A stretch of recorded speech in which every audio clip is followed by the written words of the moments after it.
आपको बता दें इस वक्त जो बड़ी खबर सामने आई है, UP Uttarakhand border Bareilly Nainital road पर पुलभट्टा के पास में स्थित राष्ट्रीय हिंदू महासंघ के मुख्यालय पर आज डॉक्टर स्वामी देवहंस महाराज ने क्या कहा। भारत को हिंदू राष्ट्र बनाने को लेकर कृपया ध्यान से देखें इस विशेष इंटरव्यू को स्वतंत्र भारत न्यूज़ चैनल में हुमायूं मंडल ब्यूरो चीफ सर्वेश कुमार गंगवार के साथ में।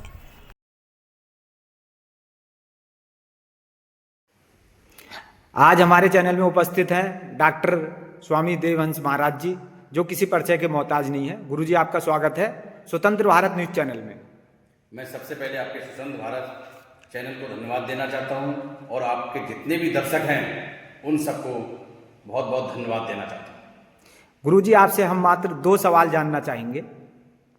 जब हमारा देश एक है तो मुस्लिम समाज के लिए अलग कानून क्यों है, कृपया बताएं।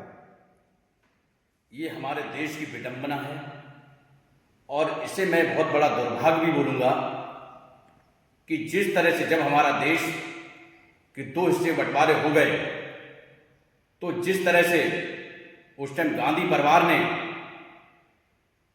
जो उस टाइम किया, ये बहुत बड़ा दुर्भाग्य का कार्य। और जब मैं इसमें कहूँगा कि जब हमारा बंटवारा हो गया और हमने जब जमीनें एक हिस्सा जब पाकिस्तान को दे दिया गया तो आज जो हिस्सा पे ये मुस्लिम लोग काबिज हैं ये हमारे सनातन भाइयों का है। और मुझे कोई भी इसमें कहने में कोई गुंजाइश नहीं, कोई शक नहीं कि आज जो जमीन है वो सब हमारे आज सनातन हिंदू भाइयों की है। दूसरी बात, सामान्य कानून की बात करते हैं तो हमारे देश में बहुत सरकारें आईं और बहुत सरकारें गई, मगर किसी ने इस बात को गहनता से ध्यान संज्ञान में नहीं लिया।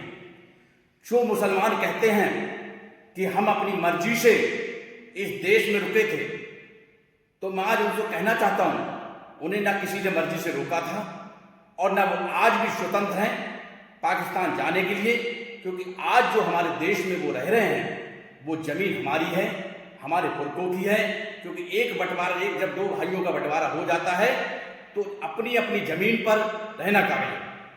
दूसरा, कानून की जब बात आती है, हमारे देश का ये दुर्भाग्य है कि मुसलमानों के लिए एक कानून अलग। जब कोई मुस्लिम 4 शादियां करता है तो उस पर कोई भी कानूनी एक्शन, कोई भी कानूनी शिकंजा कुछ भी नहीं होता। और वो 12-12, 14-14 बच्चे जो पैदा करता है और भेड़ बकरियों की तरह उसका टैक्स, हमारे सनातन के अच्छे लोग होते हैं उसके टैक्स से भरपूर करता है। जी गुरुजी। और कोई हिंदू, कोई सनातन प्रेमी हमारा एक शादी से दूसरी शादी कर लेता है तो उसके खिलाफ सरकार मुकदमा लिख जाती है, उसके कानूनी कार्रवाई की जाती है। ये बड़ा दुर्भाग्य का कार्य है। मैं भारत सरकार से, माननीय प्रधानमंत्री मोदी जी से आग्रह करना चाहूंगा, ऐसे कानूनों को जल्द से जल्द खत्म किया जाए। हमारे देश को एक कानून चाहिए, अलग अलग भेड़ बकरियों वैसा कानून नहीं चाहिए। और जो मुस्लिम समाज का है, जो हिंदू भारत के लिए हुआ है, भारत को एक सूत्र में सभी के लिए एक समान कानून लागू होना चाहिए।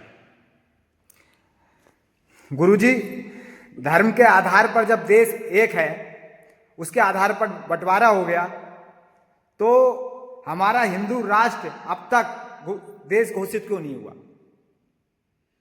ये मैं उन भ्रष्टाचार नेताओं को कहूंगा जिनकी कथनी और करनी में बहुत अंतर है। मैंने एक अभी बीच में विचार सरदार वल्लभ भाई पटेल जी की जीवनी पढ़ी थी। जी गुरुजी। और बहुत कुछ मैं देखा था। जी। जिस तरह से जब देश का बंटवारा हुआ और सरदार वल्लभ भाई पटेल जी ने पूरे देश को एक राष्ट्र बनाने की कोशिश की, आज जिन्हें हम राष्ट्रपिता कहते हैं गांधी जी, उनकी इसमें बहुत बड़ी महत्वपूर्ण भूमिका है।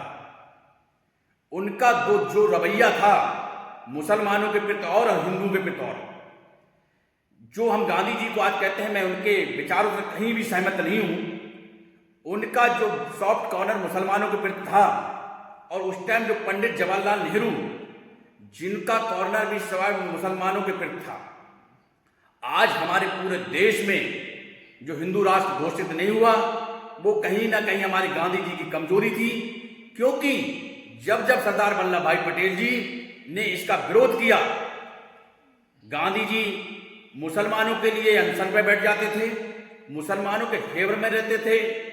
एक वाक्य और है, जब मुसलमानों को जब पाकिस्तान के लिए 75 करोड़ रुपए देने की बात हुई और 25 करोड़ रुपए जब दे दिया गया और जब पाकिस्तान ने दोबारा हमारे देश में मारकाट शुरू की, उसका विरोध भी, उसका पैसा ना देने का विरोध सरदार वल्लभ भाई पटेल जी ने किया, किंतु उस अनशन पर गांधी जी बैठ गए और मजबूर होकर वो हमारे जो 55 करोड़ रुपए था पाकिस्तान को देना पड़ा।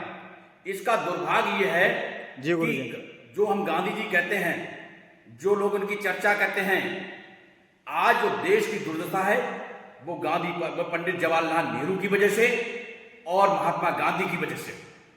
और आज जो हमारा देश हिंदू राष्ट्र घोषित नहीं हुआ, कहीं ना कहीं इन नेताओं का बहुत बड़ा रोल है।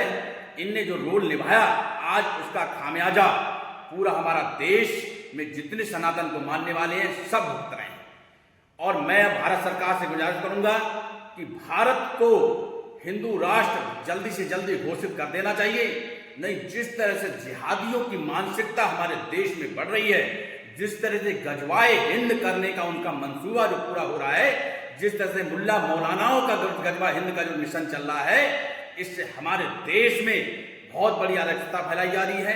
बहुत बड़ा एक षड्यंत्र के तौर पे कार्य चल रहा है। मैं भारत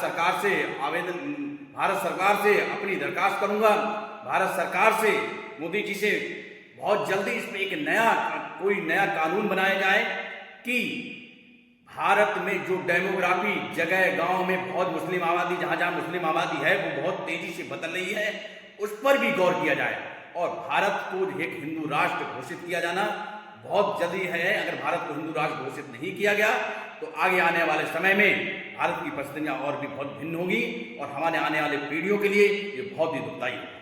धन्यवाद गुरुजी, जो आपने कीमती समय दिया एस भारत न्यूज चैनल को। धन्यवाद। जय माता दी, जय